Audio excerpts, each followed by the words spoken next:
Hey guys, welcome along. This is my first Destiny video, and today we're going to be looking at the best vendor weapons that are available in the tower, in my opinion anyway. So yeah, let's get on with it. So first up, we're going to be looking at the Crucible Quartermaster, and obviously the one that you're going to be seeing the most of around the Crucible and pretty much everywhere is the Palindrome hand cannon. This thing is a beast. It's one of the best hand cannons available in the game, with true sights, mulligan for PvP, spray and play for PVE. You've got rifle barrow to increase that range, and you've got rangefinder as well to obviously increase that range a little bit further, which is obviously a great combination on a hand cannon for range. So that thing is a monster. Next up is the Event Horizon. This is a brilliant sniper rifle. It's got short gaze,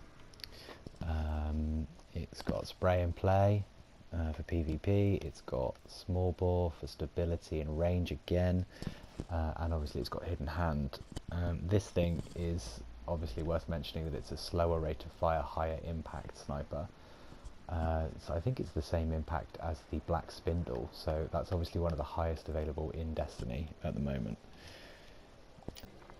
So next up we're going to look at the Vanguard and a Angel Advocate Scout Rifle.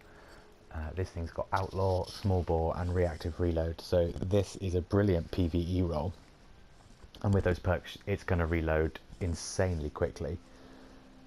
Scout Rifles are one of the best weapons in the game in my opinion for PvE, so I mean yeah, that's definitely worth picking up. So next up we're going to start looking at the factions.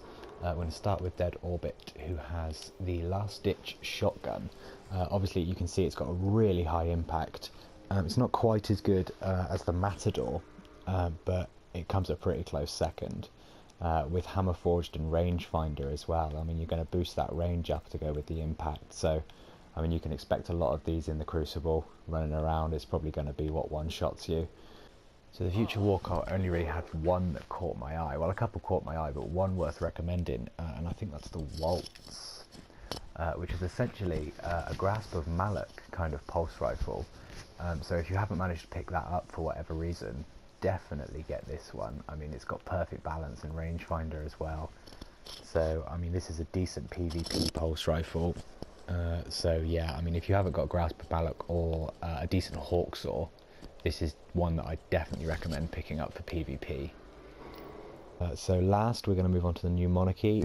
He got a pretty bad end of the deal with Rise of Iron being released. He hasn't got a single decent weapon. The only one worth recommending is the Assembly 2 auto rifle, which is kind of a doctrine rate of fire, but the stability is still pretty low. I mean, even with perfect balance and counterbalance, it's not close to the doctrine. But I mean, if you haven't managed to get a doctrine for whatever reason, then I mean this is probably the best you're going to get.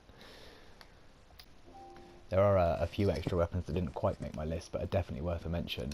The Worlds to Come 001 is a really decent, sort of a solid fusion rifle. If you haven't got one, definitely worth picking that one up.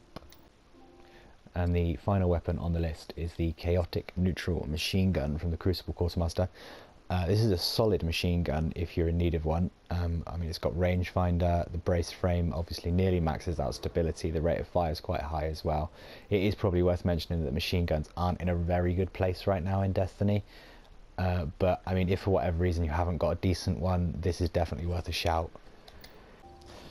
So there you go guys, that's my roundup of the best vendor weapons available in the tower. If you like the video, please give it a like and subscribe to my channel, and I will see you guys again soon.